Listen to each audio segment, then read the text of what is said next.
Shalom. Kekristenan yang bertumbuh itu tidak sekedar ditandai banyaknya ritual agama yang kita ikuti. Ya, sekali lagi, kekristenan yang bertumbuh tidak sekedar ditandai banyaknya ritual agama yang kita ikuti, tetapi seberapa banyak buah yang kita hasilkan bagi Tuhan.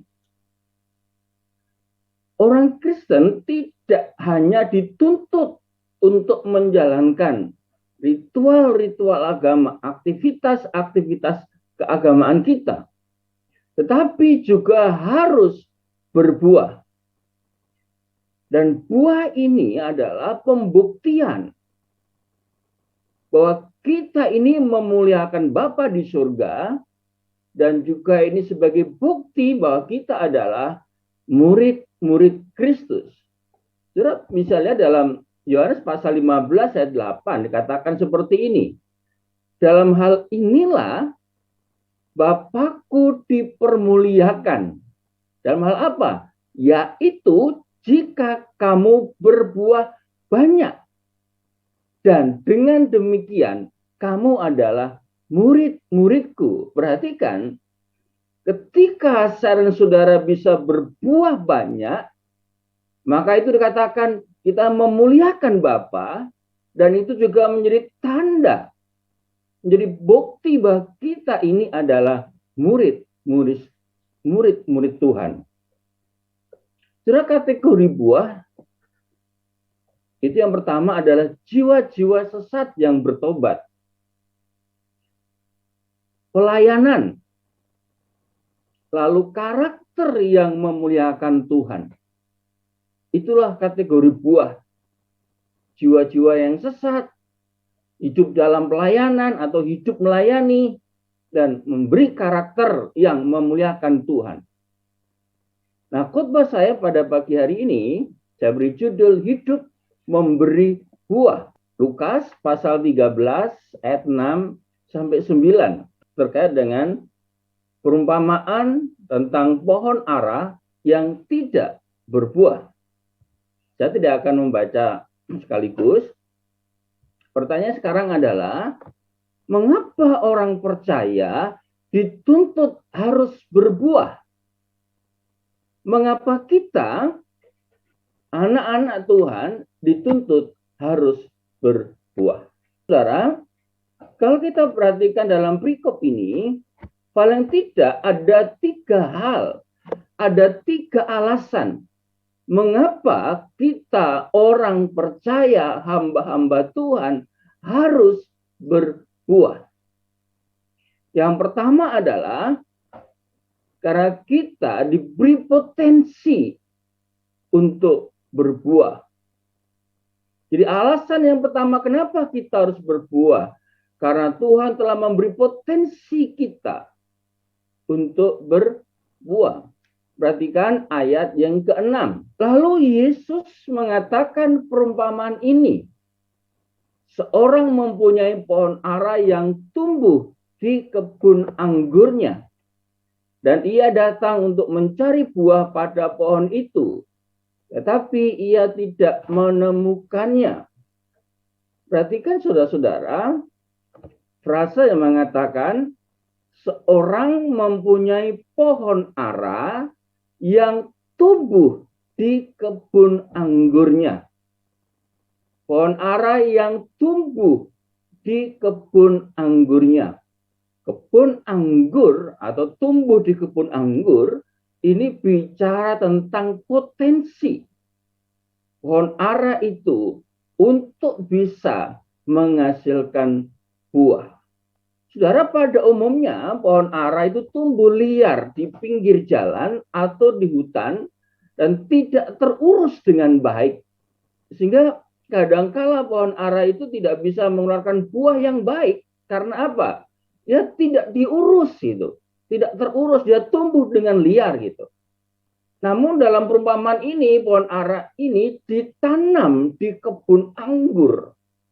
Jadi barangkali pemilik kebun anggur ini menemukan sebatang pohon ara yang tumbuh di pinggir jalan atau tumbuh di hutan lalu diambil lalu ditanam di kebun anggurnya, di tanah yang memang sudah disiapkan untuk tanaman buah-buahan. Yang namanya kebun itu pasti dirawat. Yang namanya kebun itu pasti dipelihara. Yang namanya kebun itu pasti tanahnya diolah begitu rupa. Dan tanaman-tanaman yang ada di kebun dipelihara begitu rupa. Artinya adalah bahwa pohon ara ini yang diambil dari pinggir jalan atau di hutan liar lalu kemudian ditanam di kebun anggur, bahwa pohon ara ini memiliki potensi untuk bisa tumbuh subur dan berbuah lebat. Kenapa? Karena dia ditanam di tanah yang diolah, di tanah yang diberi pupuk, di tanah yang digemburkan, di tempat yang diperhatikan dan dipelihara. Jadi punya potensi untuk bisa berbuah. Dari konteks, pohon ara ini menunjuk orang Yahudi yang mendapat anugerah pemeliharaan dari Tuhan sedemikian rupa. Namun pohon ara ini juga berbicara tentang kita orang percaya. Dulu kita di luar Kristus, kita hidup tanpa pengharapan, hidup jauh dari kemurahan Allah. Sekarang di dalam Kristus, kita diberi potensi oleh Tuhan supaya kita bisa berbuah lebat.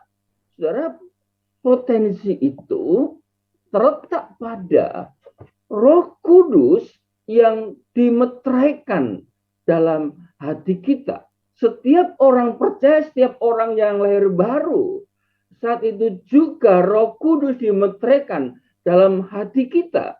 Artinya bahwa setiap kita punya potensi yang telah Tuhan anugerahkan dalam hidup kita.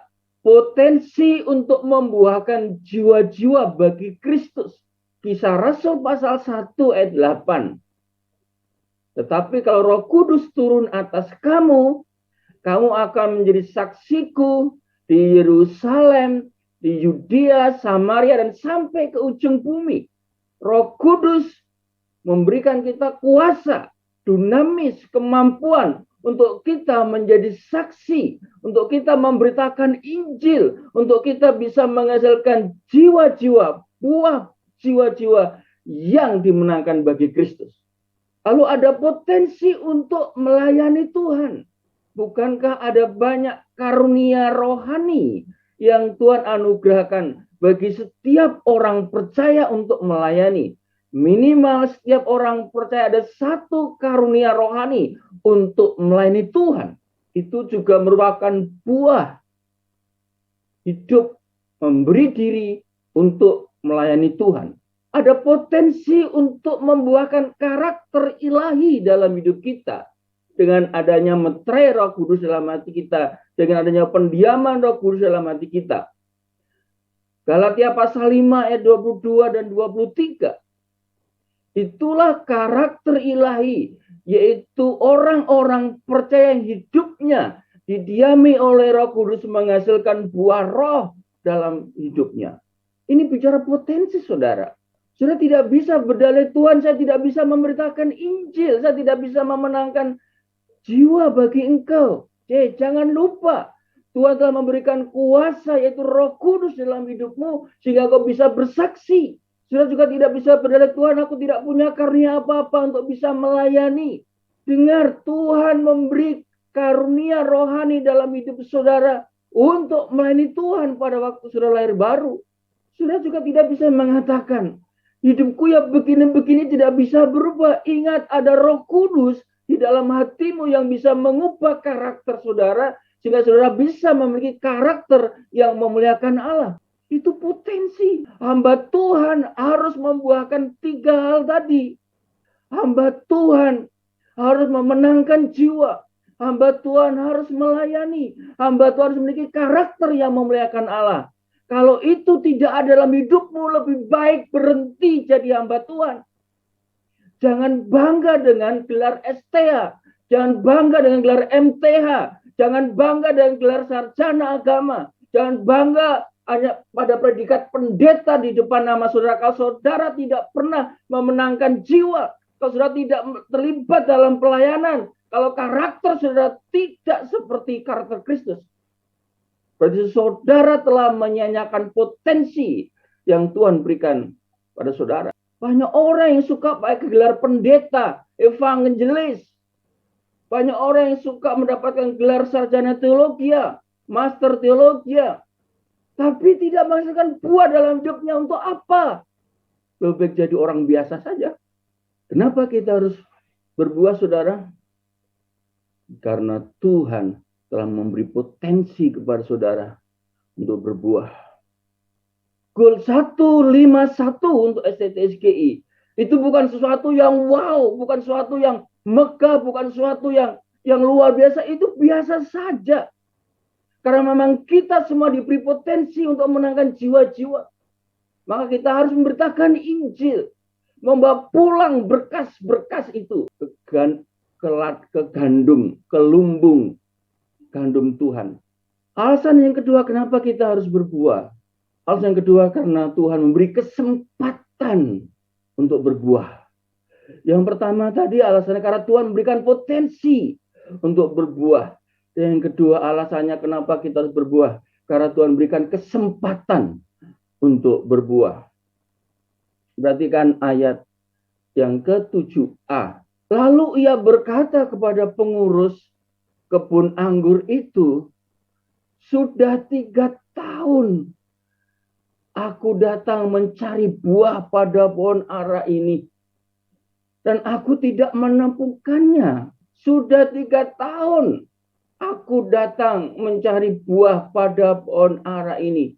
Dan aku tidak menemukannya. Perhatikan saudara, sudah 3 tahun. Dari saat dipindah dari pinggir jalan atau di luar kebun anggur, hidup dengan liar itu, dipindah di kebun anggur itu sudah 3 tahun lamanya. Ini bicara apa? Bicara kesempatan. Ini bicara waktu yang Tuhan berikan untuk kita bisa menghasilkan buah. Saudara, pohon ara umumnya dari saat ditanam itu membutuhkan waktu kurang lebih 3 tahun. Umumnya memang 3 tahun untuk bisa berbuah. Nah, selama tahun pertama, tahun kedua, tahun ketiga, pemilik kebun anggur ini menginvestasikan waktunya, tenaganya, dananya, perhatiannya, supaya pohon ara ini bertumbuh, berbuah seperti pohon anggur pada umumnya yang tumbuh di kebun itu. 3 tahun waktunya. 3 tahun untuk kesempatan menghasilkan buah. Selama itu pula pemilik kebun anggur ini memberikan investasi waktunya, menginvestasikan waktunya, tenaganya, dananya, perhatiannya, agar pohon ara ini bisa berbuah. Namun sayang dalam perumpamaan ini, setelah 3 tahun, pohon ara itu didapati tidak berbuah. Wajar kalau kemudian pemilik kebun anggur ini, saudara, kecewa, bahkan marah. Kenapa? Karena pohon ara tersebut telah menyia-nyiakan kesempatan untuk berbuah. Saudaraku yang dikasihi Tuhan, setiap kita juga diberikan kesempatan oleh Tuhan, waktu oleh Tuhan untuk berbuah. Kesempatan manusia hidup di dunia ini jelas ada limitasinya, ada batasnya. Masing-masing kita memiliki limitasi hidup yang tidak sama. Dalam kitab Kejadian pasal 6 ayat 3, usia manusia itu bisa mencapai 120 tahun. Kejadian pasal 6 ayat 3. Lalu kemudian Musa dalam kitab Mazmur pasal 90 ayat 10 mengatakan usia manusia itu bisa mencapai 70 sampai 80 tahun. Artinya setiap orang memiliki kesempatan untuk berbuah itu lamanya berbeda-beda. Tetapi ini adalah sesuatu yang pasti. Dan juga ini adalah sesuatu yang sifatnya misteri. Karena kita tidak tahu berapa lama sih Tuhan berikan kesempatan saya dan saudara ini berbuah. Saya berikan analogi, kalau saudara misalnya lahir baru, terima Tuhan Yesus, usia 20 tahun, sudah 20 tahun, terima Tuhan Yesus ya lahir baru gitu. Lalu katakanlah saudara diberi kesempatan oleh Tuhan mencapai usia sampai 80 tahun misalnya saja. Itu artinya apa saudara? Ada 60 tahun kesempatan yang Tuhan berikan kepada saudara untuk menghasilkan buah. Kalau sudah diberi waktu atau diberi usia sampai 100 tahun umur saudara, berarti ada 80 tahun kesempatan yang Tuhan berikan kepada saudara untuk memberikan buah. Nah, hanya masalahnya kan kita tidak tahu kan kapan batasan kesempatan itu. Karenanya saudara, jangan sia-siakan hidup saudara. Pergunakanlah jam-jam saudara untuk berbuah. Pergunakanlah hari-hari saudara untuk berbuah. Pergunakanlah minggu-minggu hidup saudara untuk menghasilkan buah. Pergunakanlah bulan-bulan saudara untuk berbuah. Dan tahun-tahun saudara untuk hidup bijaksana. Hasilkanlah buah sebelum kesempatan itu berakhir. Pohon ara tadi batasnya 3 tahun untuk bisa menghasilkan buah dari waktu ditanam. Kita semua Tuhan sudah tetapkan batasnya masing-masing. Hanya itu rahasianya Tuhan.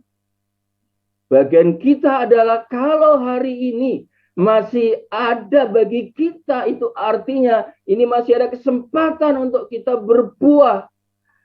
Karena siapa tahu hari esok sudah tidak ada kesempatan lagi untuk kita berbuah.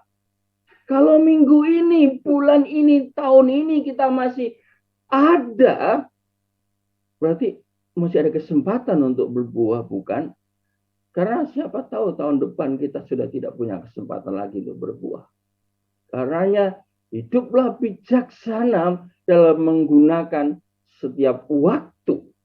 Nah, waktu itu begitu bernilai. Waktu itu begitu berharga yang Tuhan berikan kepada saudara. Jangan waktu-waktu saudara gunakan sibuk untuk perkara-perkara yang tidak menghasilkan buah. Buat apa? Mestinya waktu-waktu yang sudah miliki harus kita sudah gunakan untuk bagaimana menghasilkan jiwa-jiwa bagi Allah, bagaimana melayani Tuhan dengan sungguh-sungguh, bagaimana hidup memiliki karakter yang memuliakan Tuhan. Dan waktu sudah buang begitu sia-sia. Hidup bermalas-malasan, mengejar hal-hal yang tidak memiliki nilai kekekalan. Ingat, saudara sudah diberi potensi oleh Tuhan. Dan Tuhan juga memberikan kesempatan kepada saudara. Lalu alasan yang ketiga saudara, kenapa saya dan saudara harus berbuah? Kenapa orang percaya harus berbuah? Karena yang pertama tadi, Tuhan telah memberi potensi untuk kita berbuah. Dan kedua, Tuhan telah memberikan kesempatan untuk kita berbuah. Dan yang ketiga, ada akibat bagi yang tidak berbuah. Ada akibat bagi yang tidak berbuah. Perhatikan ayat 7b sampai ayat 9. Tebanglah pohon ini. Untuk apa ia hidup di tanah ini dengan percuma? Jawab orang itu, Tuhan, biarkanlah dia tumbuh tahun ini lagi. Aku akan mencangkul tanah sekelilingnya dan memberi pupuk kepadanya. Mungkin tahun depan ia berbuah. Jika tidak, tebanglah dia. Sudah ada akibat yang serius bagi yang tidak berbuah, yaitu ditebang, dipotong. Pemilik kebun anggur itu menilai bahwa pohon ara ini hidup di tanah ini dengan percuma. Pohon ara ini tidak bisa menghargai kebaikan hati dan kesempatan yang diberikan oleh pemilik kebun anggur. Dia menyia-nyiakan. Pohon ara ini telah menyia-nyiakan potensinya dan kesempatannya. Maka pemilik kebun anggur perintahkan kepada pengurus kebun anggur itu supaya pohon ara ini ditebang. Tebang saja. Percuma. Buang-buang potensi. Buang-buang kesempatan. Ya percuma hidup di kebun anggur ini. Kalau pada akhirnya dia tidak menghasilkan buah. Saudara, pengertian kata tebanglah secara literal, ya tentu kita semua tahu ya artinya itu dipotong, dimatikan. Ya begitu. Dalam konteks orang percaya, berarti itu bisa berarti dipanggil pulang ke surga. Nak, sudah cukup waktumu. Kamu telah menyanyiakan waktu di dunia ini, menyanyiakan potensi di dunia ini, bikin kisruh, bikin gaduh, bikin masalah. Pulang saja. Bisa saja begitu kan? Secara figuratif, itu artinya bermakna bahwa hidup orang percaya yang tidak menghasilkan buah itu, hidupnya tidak berguna bagi kerajaan surga. Hari Minggu ya ke gereja, mungkin ya dia WL, singer, main musik. Mungkin juga kalau dalam gereja kami namanya pembela sidang, majelis. Tapi kalau tidak menghasilkan buah, ya apa itu? Rutinitas saja. Yang tidak ada artinya. Tidak berguna bagi kerajaan Allah. Itulah sebabnya Rasul Paulus mengatakan apa? Mati itu keuntungan. Ya. Kenapa untung? Karena mati berarti pulang ke rumah Bapa gitu kan. Tapi kalau aku harus hidup, itu artinya aku harus memberi buah. Itu loh. Makanya kalau saudara hidup dan tidak memberi buah, lebih baik pulang saja. Ya kasarannya itu mati awal gitu loh. Buat apa hidup tidak menghasilkan buah? Pohon ara ini, saudara, ini yang namanya anugerah Tuhan itu memang luar biasa ya. Pohon ara ini mendapat perpanjangan waktu 1 tahun. Pengurus kebun anggur ini memohon kepada pemilik kebun anggur, jangan Tuhan, beri kesempatan 1 tahun lagi. Aku akan mencangkul sekelilingnya, aku akan memberikan pupuk, aku akan merawatnya. Siapa tahu tahun depan dia berbuah. Tetapi kalau tahun depan juga tidak berbuah, maka tebanglah. Saudara, ini ada waktu perpanjangan 1 tahun. Ya. Pengurus kebun anggur berjanji akan merawat lebih baik lagi supaya tahun depan bisa berbuah. Tetapi kalau tahun depan tetap tidak berbuah, maka dikatakan kapak sudah tersedia di bawah pokok pohon yang tidak menghasilkan buah dengan baik. Saudaraku, marilah kita berpikir bahwa tahun-tahun yang kita jalani ini adalah sejatinya masa perpanjangan kesempatan kedua untuk kita berbuah. Kan berapa batasan itu kan rahasia Allah kan? Bisa saja sebenarnya hari ini adalah hari perpanjangan. Apakah kita berbuah atau tidak? Dengan berpikir demikian, saudara, kita terus akan menghasilkan buah bagi Tuhan. Dan kita akan terus berpikir, kalau saya ada hari ini untuk apa? Saya mengerjakan apa?